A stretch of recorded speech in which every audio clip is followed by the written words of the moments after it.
courts of justice is almost like the Capitol in the US, where angels come to voice their grievances and try to restore equilibrium. Now, it's important to note, Turiel was actually the first of the archangels to discover man and sanctuary, and that was due to detecting the presence of his rebelled lieutenant, Inarius. Now, when Turiel first discovered humanity, he considered the existence of that plane to be blasphemy. That was until the sacrifice of Oldician, the awakened Nephilim, who, during the Sin War, completely halted the invasion of the high heavens and the burning hells. As such, Turiel's eyes were awakened to the level of selflessness that humanity and the Nephilim were capable of. And due to this, he voted alongside Ithuriel and Ariel to preserve the realm of man and sanctuary, being the deciding vote to keep the heavens out of man's world. It is ironic then that the angel of justice Turiel himself ends up becoming a renegade, disregarding the orders and the treaty of the Angiris Council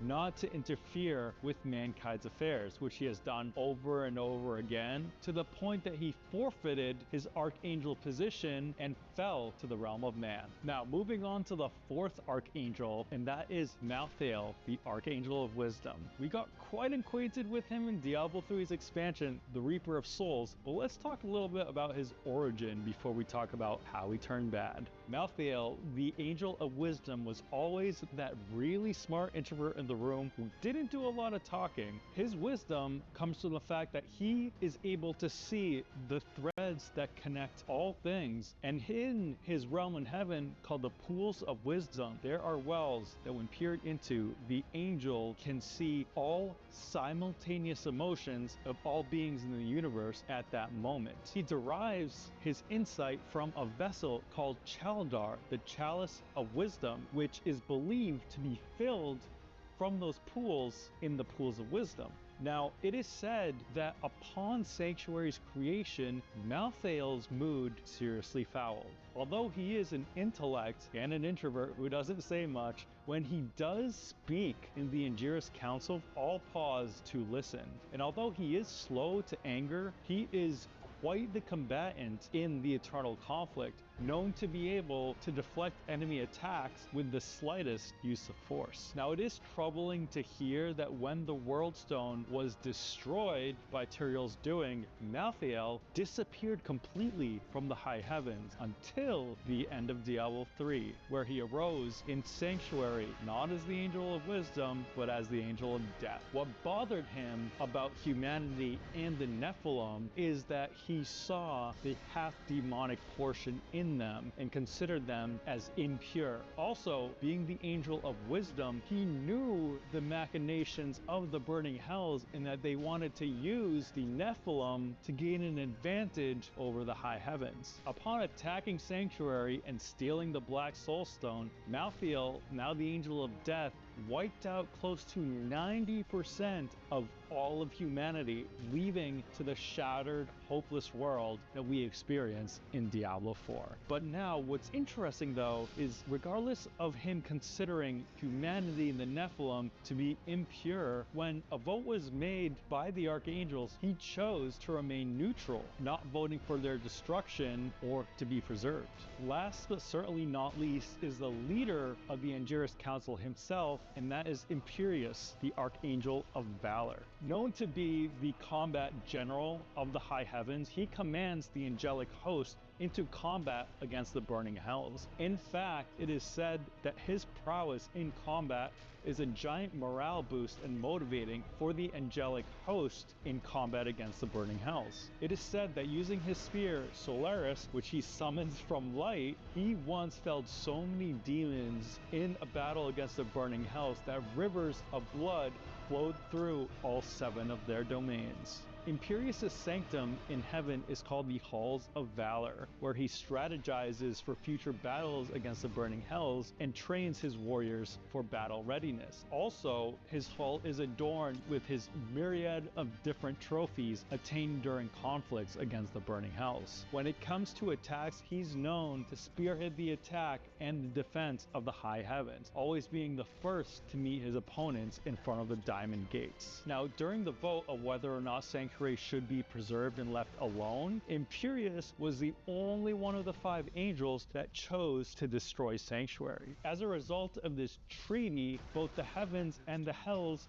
paused the eternal conflict. And as such, due to the fact that Imperius's entire identity was commanding the warrior host of angels, he grew to be quite arrogant and almost a tyrant in enforcing legality, which is why he came down so hard on Tyrael for his involvement in protecting sanctuary. Now, an interesting tidbit about Imperius. There are rumors that say that Imperius was supposed to be the original nemesis in Reaper of Souls and not Malthael. So although the Nephilim helped defeat the primeval in heavens, he blames them and Tyrael for allowing Diablo to invade the heavens in the first place. For it was the Nephilim that helped craft the Soul Stone, trap all 7 souls of the Lords of Hell, and then awaken Diablo as a primeval in his daughter, Leah. That's it for this video, guys. Thank you so much for tuning in. If you enjoy videos like these, please consider subscribing, liking, and commenting with your thoughts.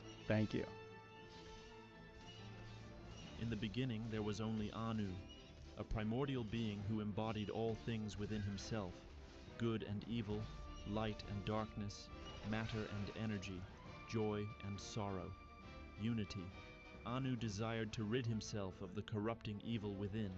He cast the darkness out from his being, yet what had been banished could not simply cease to exist. That darkness took form, incarnating itself as the 7-headed dragon known to us as Tathamet, the prime evil. Anu and Tathamet clashed in an endless battle that ultimately led to their mutual destruction. It is said that from the remains of those 2 titans, the universe as we know it was born. All realms came into existence, from the radiant high heavens to the blazing depths of the burning hells. The charred carcass of Tathamet gave birth to hell itself, and its 7 heads became the 7 manifestations of evil, each granted dominion over one of the infernal realms. 3 of those heads were reborn as the beings known as the Great Evils.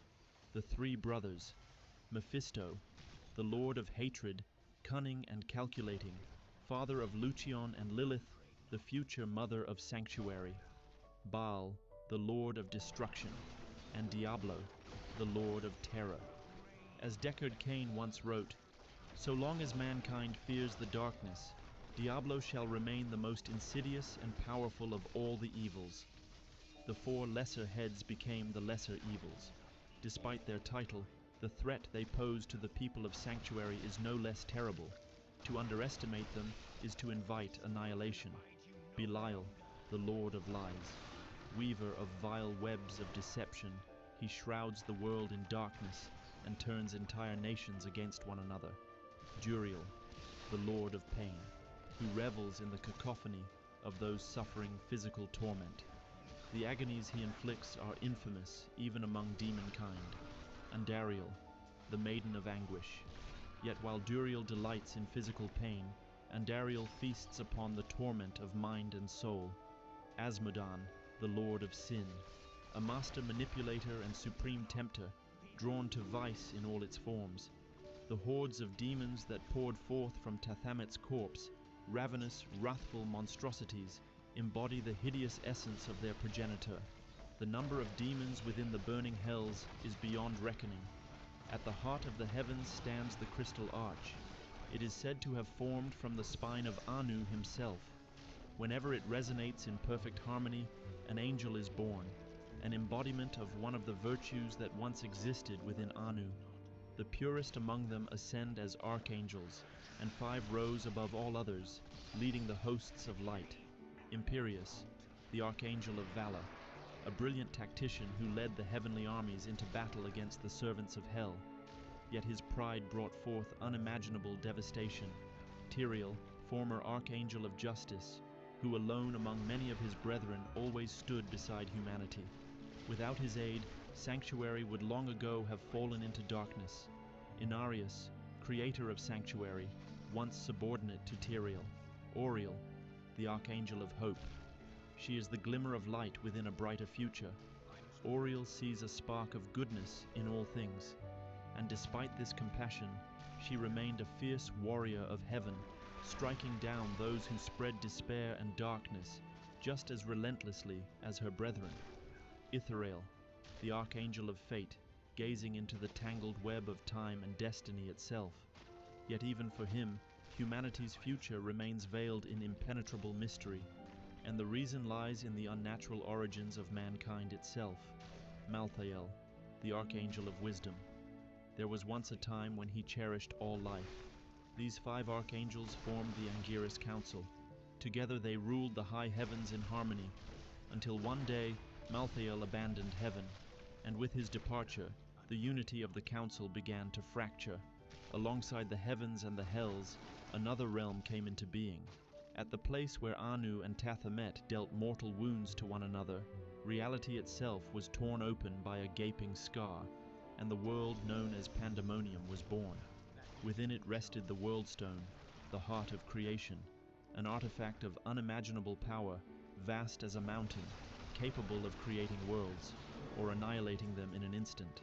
Angels and demons coveted the limitless might of the World Stone so fiercely that from the moment of their birth, they descended into an endless war known as the Eternal Conflict, an all-consuming slaughter without end, where the archangels of the Anguirus Council led the hosts of heaven against the demonic legions commanded by the 7 evils, all for dominion over the greatest prize in existence. Both sides won glorious victories. Both suffered catastrophic defeats. The carnage seemed destined to last forever. Across uncounted ages, the Pandemonium Fortress changed hands countless times. It became a manifestation of Pandemonium's twisted reality itself, embodying the dual nature of the eternal conflict. Innumerable angels and demons perished before its gates, again and again and again. Then one day, Inarius, one of the archangels and a member of the Anguirus Council, came to believe that the war could never truly be won. On the opposite side, Lilith, daughter of Mephisto, reached the very same conclusion. So long as fools like her father continued the war, it would never end. Inarius and Lilith, angel and demon. Separated by immeasurable distances, irreconcilable differences, and the mutually exclusive nature of their very existence, yet united by a single purpose: to escape the eternal conflict. The details of their first meeting have long since been consumed by the merciless passage of time and buried beneath layers of myth. Yet the great Herodric scholar Deckard Cain tells us that Inarius, wounded and abandoned within the Pandemonium Fortress, encountered Lilith there. For the first time in the history of creation, representatives of the warring sides did not merely cast aside their hatred, they forged an impossible alliance. Legends tell us that Inarius and Lilith formed a pact that altered the course of the war, reality itself, and all existence. Angel and demon devoted themselves to finding a way out of the eternal conflict. United in purpose, wielding all their cunning and wisdom, they somehow gained control of the World Stone and concealed it from the ever-watchful eyes of heaven and hell alike. They carried the stone into a pocket realm hidden from both sides of the eternal conflict. There, Lilith and Inarius used the artifact's immense power to create a new world, a refuge for all who had grown weary of meaningless slaughter, and they named this world accordingly: Sanctuary. Rebellious angels and demons stood together and forever changed the course of the eternal conflict. From the impossible unions of radiant angels and monstrous demons arose a new form of life, terrible, beautiful. Their children would be called the Nephilim. The first Nephilim were blessed with the power to resist both the overwhelming authority of heaven and the corruption of hell. And because of this, many of the angels and demons who had once followed Inarius and Lilith grew fearful of what their offspring might one day become. Parenthood is a cruel trial, and as it turned out, even angels and demons were not beyond this simple truth. Naturally, neither Inarius nor Lilith could have foreseen the consequences of their actions. Inarius became deeply troubled by the potential of the Nephilim. A bitter dispute erupted among angels and demons over what should be done with the children: spare them or destroy them. Inarius urged his followers to remain calm and consider the matter carefully. But within Lilith awakened the nature of her father, Mephisto. The threat of losing her children filled the mother of the Nephilim with uncontrollable fury. Without mercy,